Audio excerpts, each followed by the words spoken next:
coming home is Emma's story. Music has been Emma's lifelong joy. Music comes unbidden. I will wake in the middle of the night with the sound of a concerto or a fugue playing. I listen, maybe sing a little, and then go back to sleep. It's not age that affects my memory, it's illness. That's distracting. It puts you off your beat. It's just that on some days you remember better than others. I think you do that when you're 90. For Emma, the whole purpose of life is to keep mentally alert. And the only way she knows to do that is to have a vital interest. She never has to improve her memory because, as she says, she always has a little more than I can do. But I'm kind to my mind. If something is too worrying, I leave it. Wake up at 3 in the morning and there it is, like the writing on the wall. As you get old, your energy declines. That's inevitable, so I don't fritter it away, but use it only to a comfortable point. But lazy minds, that's appalling. I have young members who sleep till noon on weekends.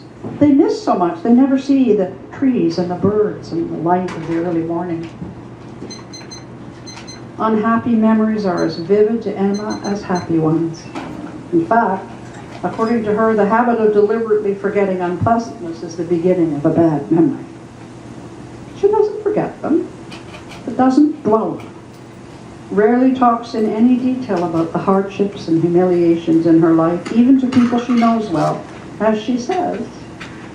And as I've learned over the years, no one wants to hear about your troubles. They just want to hear what's interesting to them.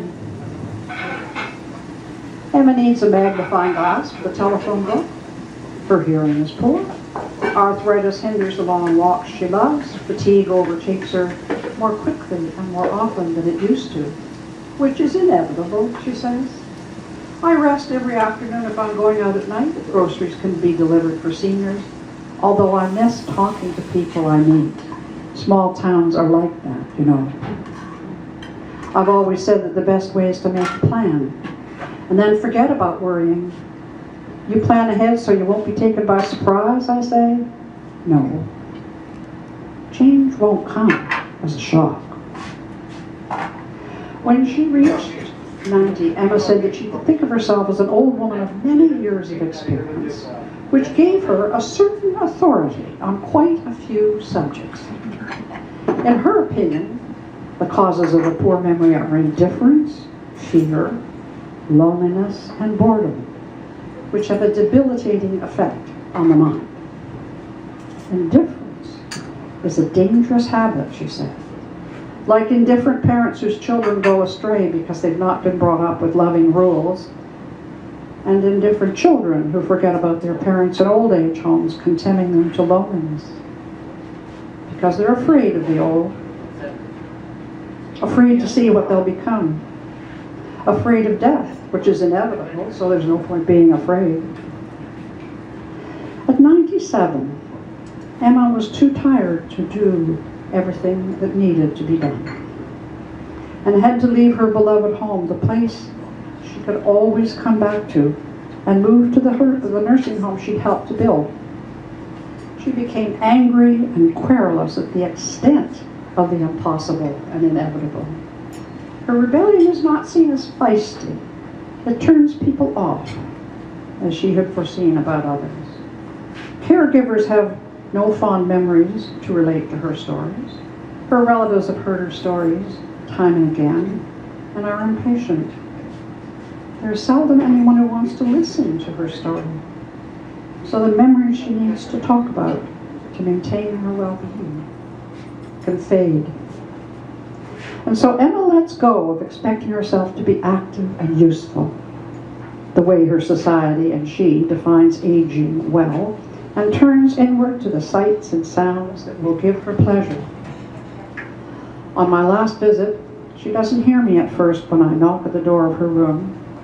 She looks out the window at birds darting back and forth at the feeder. Chopin's Ballade No. 4 fills the room. Perhaps as she did long ago at family dinners, she's thinking of something else until someone comes.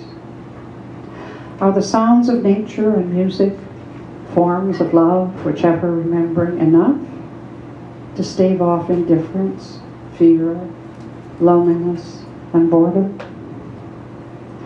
I remember her telling me, I can't play the piano, but I can still listen to music. I won't hear all of it, but I will hear it in my mind. I don't read much anymore, but I can still recite poetry, mostly to myself. There aren't too many who have been brought up to enjoy it. I can still envision all that I saw in my travels and enjoy nature. When I can't get out, I watch the birds at the feeder.